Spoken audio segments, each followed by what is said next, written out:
All right, I'm going.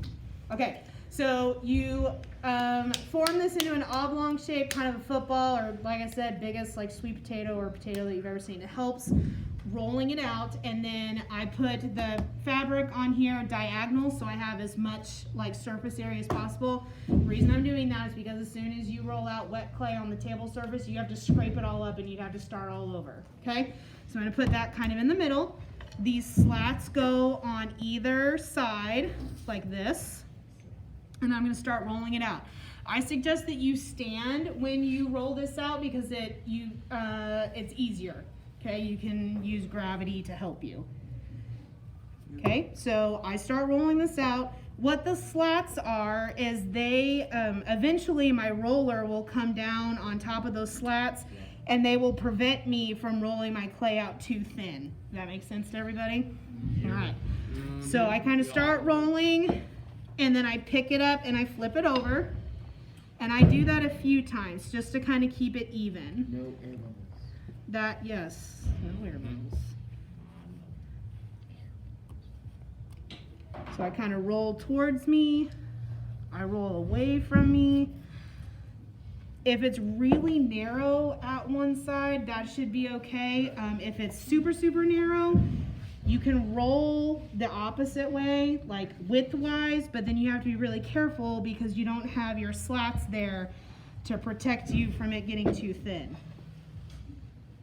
Oh, I'm gonna go ahead and flip it again, and I'm almost done. So what we're doing here, this type of clay building technique is called slab building, and this is a slab. We're rolling out a slab.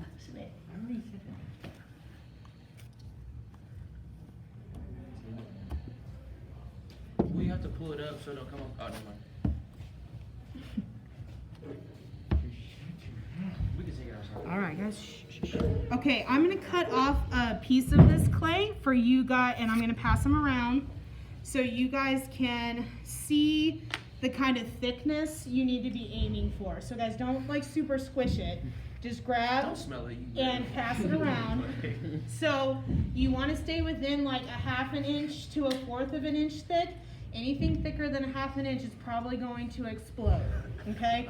And I'm just going to give you an upfront right now. If you have any parts on your mugs that's too thick and I think that it's going to blow up, so if there's any part of it that's more than 1/2 inch thick, I'm not going to fire it, and I'm not going to put other people's pieces in jeopardy because you don't know how to make it thin enough, okay? All right, I'm going to flip it over one last time, and I'm going to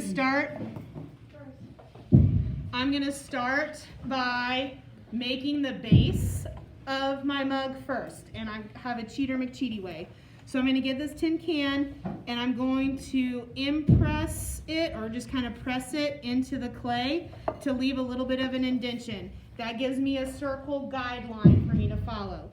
Now during second hour today, I cut right on that circle and it made it too small, so I had messed up. So I learned from my mistake, and now I know that I have to actually cut my circle about a 1/2 inch past or on the outside of this line. So And I'll show you what I mean by that here in just a second. Because it's too small, don't push the can. If you Yeah. push it all, it'll be too small. Did I answer your question? You just want to talk to me. Yeah, for real. You talk too much.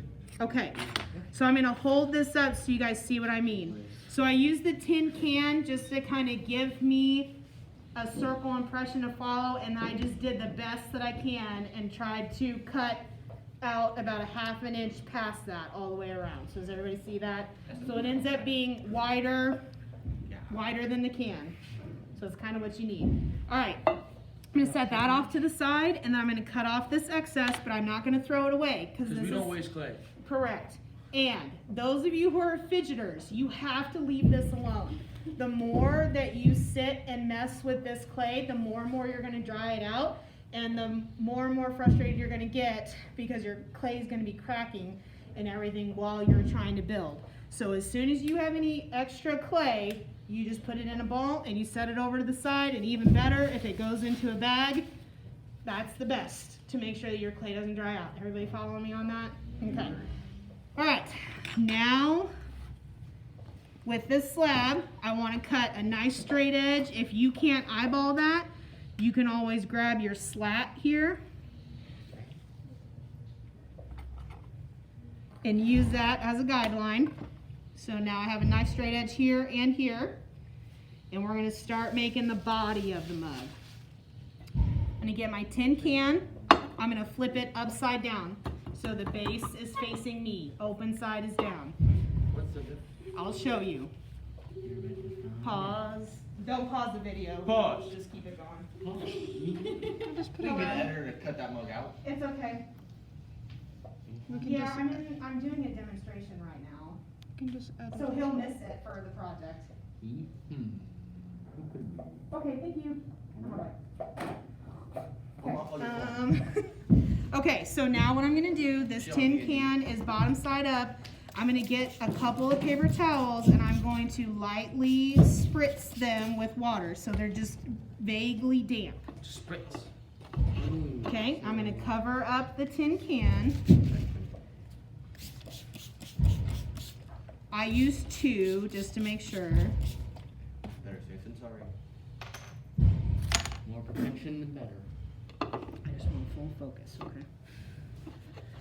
You small. Okay, so I have covered up the bottom part of the can. I'm leaving the open part open. And now what I'm gonna do is I'm gonna lay this can down along that edge, and then I'm gonna see where I need to cut the next part. Now you guys can make your mugs as tall as you want, within reason. They're, like the width of the slab would equal how tall your mug would be. Does everybody understand what I mean by that? So I made one mug that was taller today, and I struggled getting the can back out. It worked, but I had to finesse it a little bit more.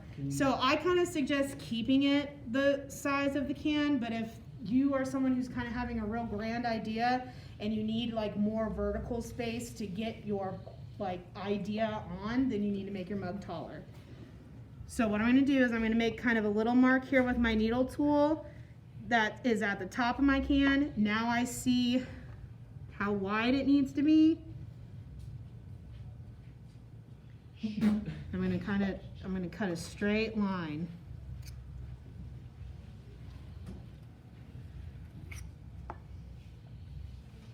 Okay, so there's my excess there. Gonna go in that pile, cover it up. Okay, so then I'm gonna get my can back here, bottom side along one of those edges. I'm gonna kind of scoop up the clay, and then I'm gonna use the can.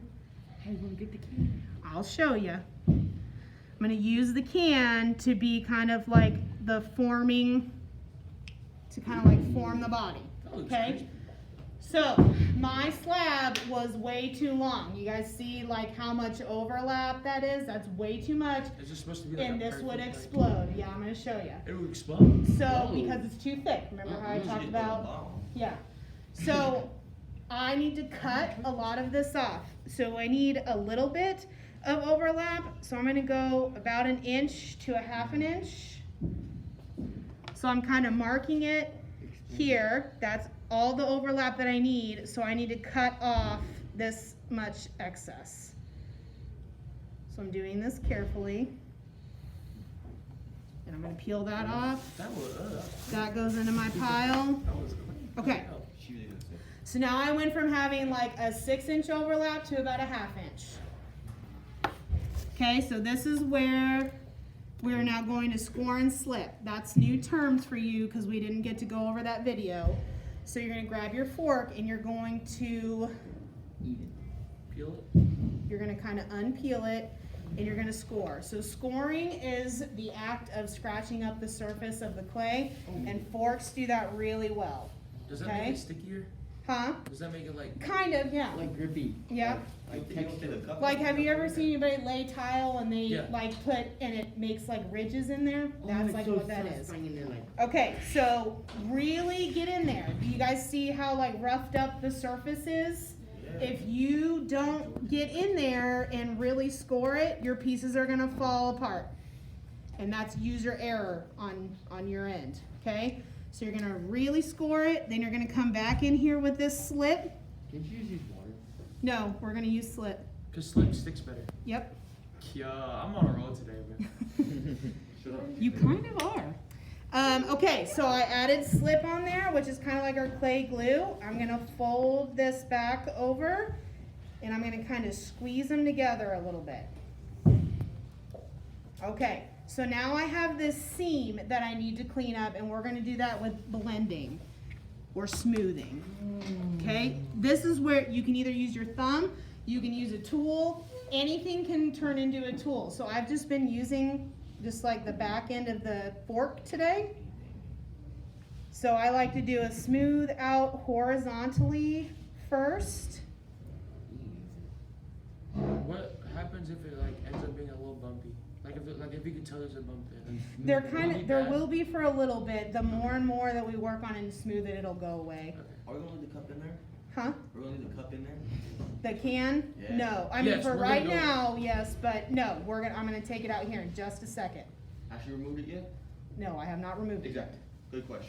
Cause it was common sense that she was gonna remove it. Who's that? Okay, so now I've got the body of the mug and my tin can is still in there. I will be taking it out in just a second. So I'm gonna put this bottom of the can facing me, and I'm coming back to this circle that I made earlier. This is now the base of my mug. So I'm gonna come around and Scorch it. score that outer ring. I'm gonna score this right here. Then what do I need to add on before I attach them? Glue, slip, yep. Clay glue or slip. What happens if you get some of like the paper towel in there? It's okay, it'll burn out.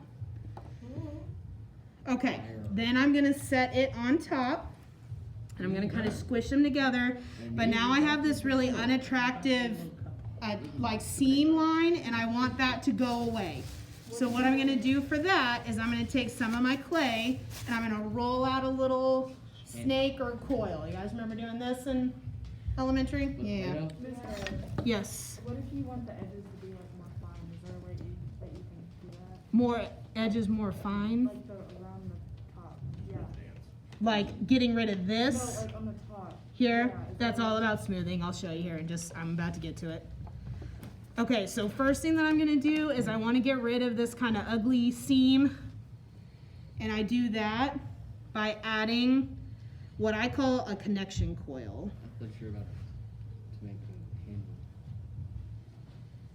Handle's gonna be one of the last things that we do. Okay, so I've added that. I'm gonna come back to using this fork as a tool. When I smooth out connection coils, I usually kind of drag the bottom half of the coil down into one part of whatever project I'm working on, and then I'll smooth the top out in the other part. So it's gonna look real rough for a little while, but that's okay.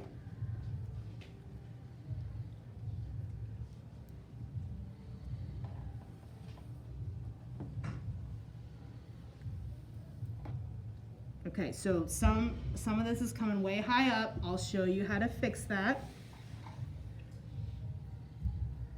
When it kind of comes down to it, you've got to be the boss of the clay, not let it be the boss of you. So some people are kind of afraid to mold it to where it really needs to go.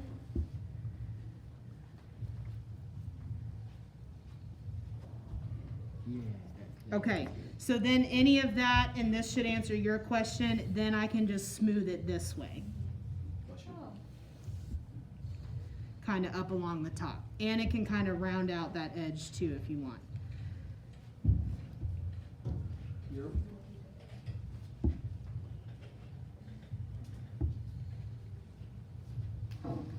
Alright guys, so you don't have to use clay tools the whole time for your smoothing. I do a lot of smoothing with my fingers. It's just easier.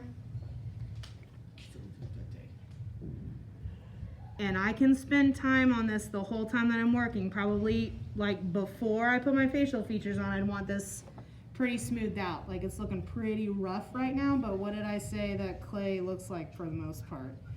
Not It looks good. like dookie for most of the time. Okay, until we get it all the way done. All right. So I would personally work on this a little bit more before I started on my facial features, but as far as demonstration purposes are concerned, I'm gonna keep going. All right, so I'm gonna take advantage of the bottom of the mug facing me, and I'm going to take a minute to write my name and class hour on the bottom, okay? Yep. All right, now it's time to get the can out. Okay, so to get the can out, you want to go around the top part of your mug and you kind of want to peel it out from the can, just a little bit. You don't want to do it a ton or you're going to rip it and you're going to kind of mess up the body. Is that why you put paper towels in this one? To release it, yep. Then, just real gently, I'm going to push on the bottom and that's going to kind of push the can up along here.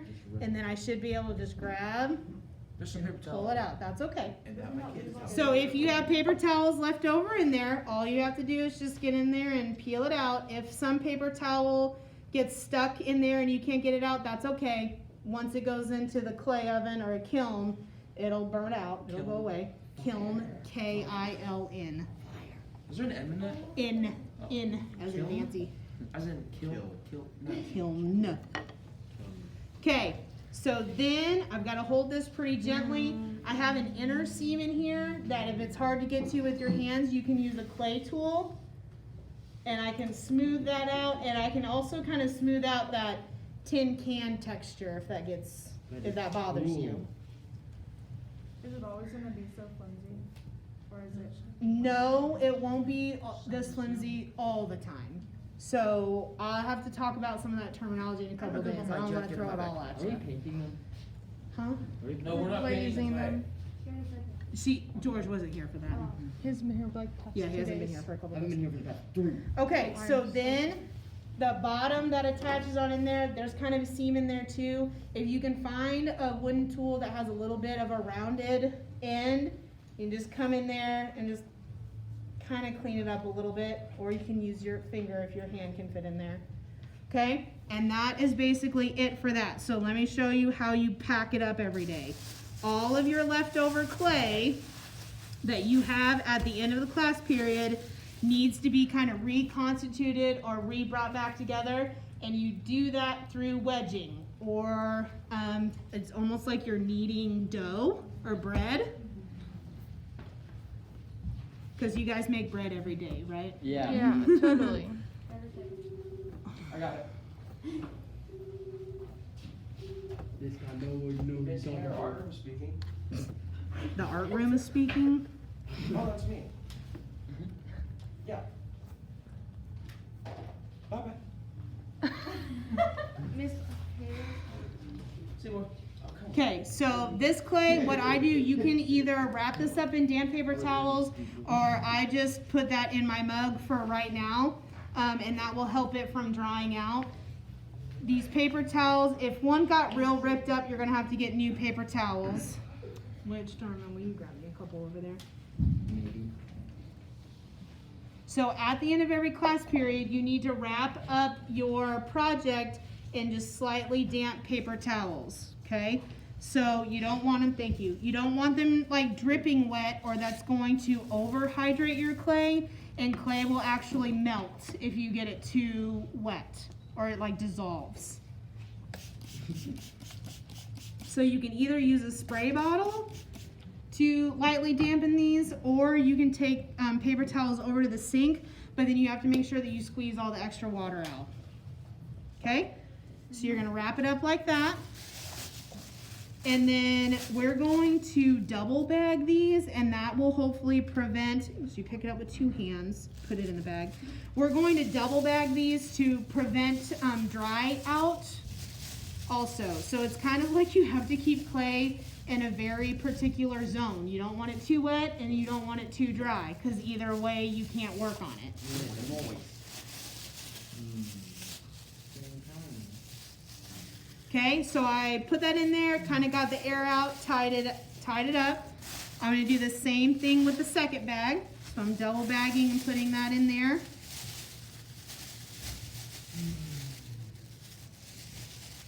Kind of pull the air out, tie that up. Then I'm gonna grab this Sharpie, and so on my first day of putting it away, I'd write my name and my class hour on the bag, okay? This shelf that's back in here in this room that has all those bottles in it, that shelf will start coming out, and your guys' class will be the very bottom shelf in there, and I'll be putting like a little sign on. And I can